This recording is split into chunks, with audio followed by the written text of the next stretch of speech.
This is the Men of High Value channel. My name is Joseph Darling. What we're going to talk about today is goals and why you are not achieving your goals. This is going to be a bit interesting because, let's face it, we're goal-oriented beings. And there's nothing wrong with that. It's actually a fantastic thing. Like, goals is basically something that we desire that we do not yet have, and then bridging the gap between us not having what we desire and then getting what we desire. The only problem comes when people believe that they desire this, or they desire this because they believe it's going to give them a specific emotion. But when they get there, that emotion wasn't real, or it didn't make them happy. An example of that was a friend of mine who, his entire life, he'd been taught by his parents that money was the end all of everything, and that he needed to get money, he needed to have a fantastic job, and he needed to work hard at always achieving his goals in order for him to get money. And his path that he was being taught by his parents was that it was to get a job that actually got him a lot of money. So he worked himself up to the point where he was making $100,000 a year at a job, which meant that he basically had to work odd hours, he had to work a lot, and then at the end of it, his goal was to buy an apartment, which he did, and then he ended up in this apartment by himself, with the job, with $100,000 a year coming into his bank account, and of course him spending it, and saving quite a lot of it as well, but being depressed and basically feeling as if his life sucked. And it's quite interesting to think about, because he believed that getting to that level of status, or getting to that level of money, or getting to that level of success with the job would give him happiness, or would give him an emotion that he desired. But when he got there, he was like, what the hell? This was not what I wanted. This was not the feeling that I wanted. Being sad, depressed, and not really living the lifestyle that I desire. Having a boss that decides over me and what I should be doing, and I have to do it or else I get fired. And I can't quit my job now because I'm making so much money, so that I've gotten this level of lifestyle that it's a good, nice lifestyle, but I'm still depressed, still unhappy. So it's important for you to understand, how do I want to live? Not necessarily what do I want to get. Even though very often, or sometimes, the things that you desire to get will produce happy emotions, joyful feelings, but will they? You have to ask yourself those critical questions in the beginning about the end. I always say on this channel, begin with the end in mind, because if you don't begin with the end in mind, you're just going to go through the process and suddenly you're going to end up at another now in the future. Right now is a now, but in the future is also going to be a now. Like that end in mind, it's a now. And you have to know how that now looks like, or else you can't design it. You gotta understand that you're an architect over your own life. You are a designer of your own life. There's a reason why we're created and designed in such a way as to design our own life and to engineer our own lives and to be architects of our own lives, masters and captains of our ship. I have another friend of mine who's very into the Buddhist and the Taoist way, and he's always talking about how it's important to lower our expectations of what we desire, because if we lower our expectations, then we won't be disappointed and we'll eliminate a lot of suffering from our lives. Now, there's definitely some truth to that, and we should truly be grateful for the things that we have on a daily basis. I've come to Tbilisi here in Georgia, and there's a lot of things that I could get annoyed by, and to be honest with you, I have been a little bit annoyed by, but then I keep reminding myself that I need to be grateful, and I have every reason to be grateful for all the things that I have, and all the things that I've had in the past, and all the things that I have here, and for some of the things working and a lot of things working and some of them not working, but me being able to learn from it and being able to see what I can do about it and kind of adjust my attitude accordingly. And then you've got the other side of it, but if you don't expect things, it means that you're not increasing continuously your life and continuously increasing how you feel and how you also expect your environment to be. Like if I continuously lower my expectations of what other people will do to me and how they will treat me, then I'll always be treated how they want to treat me and not how I want to be treated. Like if I want to be treated fantastically, I have to expect that the people around me will treat me fantastically, if that's a word. And then if they don't, then I'm just going to limit the amount of time I spend with those people and then invest in people that truly desire to treat me fantastically. You understand? So there's two aspects of it. Yes, we should keep our expectations low in the sense of being adaptable and flexible and having a fantastic attitude and be grateful for the things that we do get. Okay? It's not about being sad or unhappy or depressed or angry that we didn't get what we wanted, but that we're grateful for what we do get at the same time as we are fired up and excited about expecting greater and grander things. There's this guy, Dan Balziorani, or whatever his name is on Instagram. He's got like 43 million followers or something. And I thought about this London Real interview he did with Brian Rose. He was talking about how pleasure is not happiness. Because this guy's like, he's basically having sex with tons of beautiful women, and he's basically buying all the toys that he wants, like yachts and cars and all this. Like, he's got tons of money, right? And because he's got tons of money, he doesn't really care about the money. Like, it's not a big deal for him to be rich anymore. And the fact is, he has 3 chefs or something, and he can travel wherever he desires to. And he's basically living a very pleasurable life. And Brian Rose at one point asked him, like, are you addicted to sex? And he immediately responded, yes. And like, I believe all guys are. And like, he talks about a lot of different things. And he's like, he understands a lot of what's going on because he's been on that side. And because he's a human, he also desires to understand, yeah, but where is my happiness? Because I'm not getting fulfillment from this pleasure here. So I must be finding it somewhere else, or I need to find it somewhere else. Like, the fact is, he's failing forward in a sense. Like, he's had all these pleasure, but it didn't fulfill him and give him tons of joy. And now he's beginning to explore, how is it that I can actually have true joy in my life, yet at the same time overcome the addiction of all the pleasure that I've been having. And then he's talking about how it's difficult for him to always have joy and happiness because his expectations of what should be in his life, it's difficult to keep having that level of standard with everyone around him and with people that he pays for their services, and sometimes they suck at their services, and instead of being grateful, he's like, man, they didn't do it the way that I wanted it to. And so he becomes upset and depressed and sad about or angry with people not living up to his.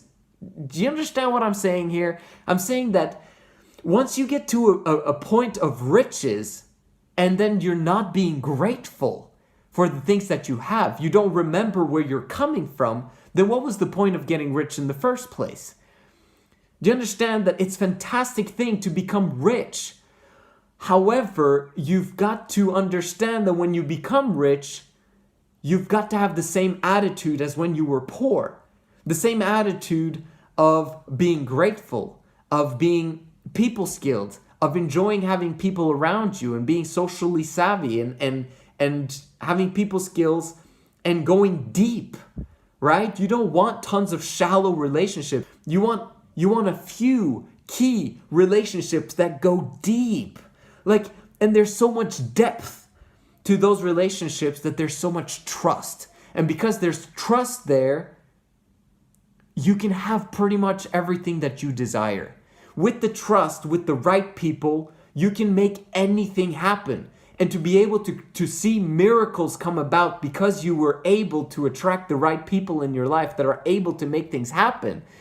That's the beautiful thing that we're after. That's what's going to create tons of gratitude. That's what's going to create an attitude independent of circumstances. That's what's going to create a joyful, powerful life of having the right people around you and basically loving to having them around you. And them loving to be around you because you're amazing with people and you think that way.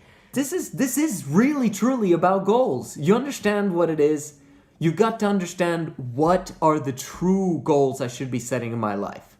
So let's go deeply into those 3 areas of life I always talked about. Got relationships, health, and finance, okay? What my friends struggle with, the guy who basically got his job, he made $100,000 a year that I explained earlier, and he's basically bought his apartment and was supposed to live a dream life, right?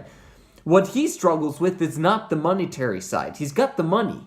But what he struggles with is that he doesn't have a business that can actually allow him to be free, where he's replaced himself, where he's not the system producing the money, because that would allow him to have the money, but also allow him to work on his health and to work on his relationships. Now he has to use all the little spare time he has in his life, because it requires a lot from him to make the $100,000 a year.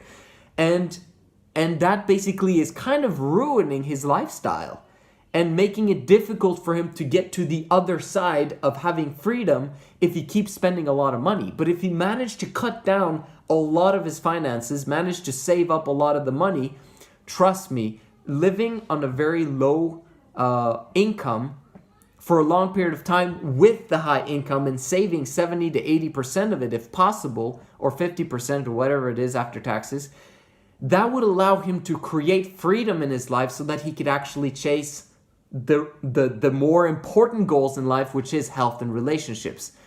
Like, I always talk about financial goals to you guys on this channel, and it's true. Financial goals are the most important, but not if it's going to jeopardize the future 10 years of your life or 20 years of your life. Every time I talk about financial goals, I'm talking about starting a business and learning how to replace yourself so that you don't have to be physically present and be the system earning the money all of the time. Okay, like for some of you, if you don't have a job and you struggle to get jobs, then learn how to get a job. Okay, that's step number 1. But if you manage to keep a job and you can keep a job easily, then it's time for you to start a business on the side and start growing and start becoming who you were supposed to be. A leader, a business leader, I might add. And this is why I say that with relationships with women, set them aside for now. Instead, focus on the relationships that produce happiness now, that doesn't create a lot of problems. Those kind of relationships would be having guy friends. Guys who are ambitious, who are fired up about producing results in their life, because you're going to be the average of the 5 closest people that you invest time with.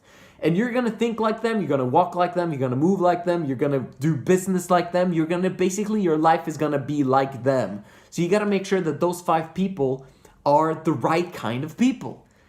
And if you do that, you're basically creating an exponential growth curve together with those 5 friends. If you don't have them, find them. And if you don't manage to find them, then hire one, okay? Because that's going to help you to get on that trajectory even faster. And when it comes to your health, seriously, if you're setting up habits when it comes to health, you can do that with any problems in your life. I would say your health, doing 30 minutes of exercise or 1 hour of exercise every single day. I would say 30 is the best though. If you could do 30 minutes of intense exercise every single day, your health is going to be fantastic. You start with the exercise, and then eventually you'll not want to eat the crappy stuff that you've been eating for a lot of the time.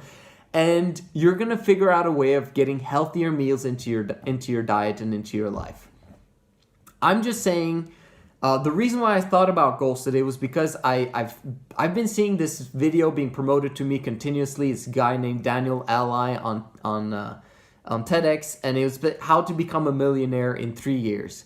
And he says there's 3 things that made him a millionaire in 3 years, because he was 21 years old and his life was completely screwed up. And then he took 3 years and became a millionaire at 24. He said there's 3 different things to achieve your goals. Number 1, read books. That was his idea. Which books are you reading? And he was saying that if people read Facebook, they read miscellaneous things, and because of miscellaneous things, they get miscellaneous results. Smart guy. If you read specific books that are related to what you're trying to do and the goals that you're trying to achieve, you're going to get the results a lot more faster. To some of the guys that are clients of mine, I don't really tell them much about reading books, because very often if you read a lot of books, it can give you contradictory messages if you've got a coach. Like, it's so much easier to just work with the coach and help and really truly tap into that coach and get his mindset on the different things. And if there's something that he sucks at and that you notice that he sucks at very quickly, then you get those books on the side. But tap into the things that he's really good at. So like Luis is really good at tapping into the things that I'm really good at, and he keeps asking questions until he figures out answers about the things that I'm good at. And the things that I'm not good at, he doesn't really talk to me about. So that's the one aspect that Daniel Alli said. Number 2, he said, is the people that you invest time with. I've already said that. The 5 people that you invest time with, those are the ones that are going to take you on the exponential growth curve. And then the 3rd thing he says is the goals you set. And he basically had a specific way of setting goals, and I completely agree with that one. And that is simply choosing one area of your life at a time, okay? Don't have 10 different goals. Don't have 15 different goals, 20 different goals, or 100 different goals. Sometimes when I start out with people, I ask them to write down 25 goals or 100 goals sometimes, but then I tell them that you're only allowed to do 5. And then I tell them, get rid of the 5, you're only allowed to do 1 of those 5. Which one is it that would solve everything else? And you know which one it is? Financials. Always is financials. If you've got the money and the time, okay, you gotta have both, that will allow you to improve every single area of your life. This is basically a hybrid between the 4-hour work week and Grant Cardone. If you combine those two, like, they discussed each other, okay? Like, the 4-hour work week doesn't want the lifestyle Grant Cardone has. But Grant Cardone, he doesn't really want the lifestyle that Tim Ferriss has. He thinks it's disgusting. But if you could find a hybrid of creating the lifestyle that you desire at the same time as you're making money, and at the same time as you're preparing yourself to create an amazing, beautiful, long-term, depth-filled relationship family, that's what this channel is about. This is the Men of High Value channel, where we basically set goals, achieve them, and make things happen. What I just wanted to make sure that you guys understand is that you need to set goals that will allow you to accomplish every single other area of your life goals in the future. And very often, 98% of the time, those are financial goals. But don't do as my friend did, who's still trying to recover from it, of focusing on getting a job and then having a high-paid job. Focus on having a business on the side until that replaces the income of your full-time job, and then you go full-time in the business if it's the right time to quit at that time, the job, and then you move forward and make things happen even faster in your business. And then you do the health at the same time, like I explained in the video. And then relationships comes at the end, not at the beginning, at the end. Make sure women are not a priority until you fixed everything else in your life. And trust me, you're going to get those 10x honeys. This is the Men of High Value channel. My name is Joseph Darling. I'll see you in the next video.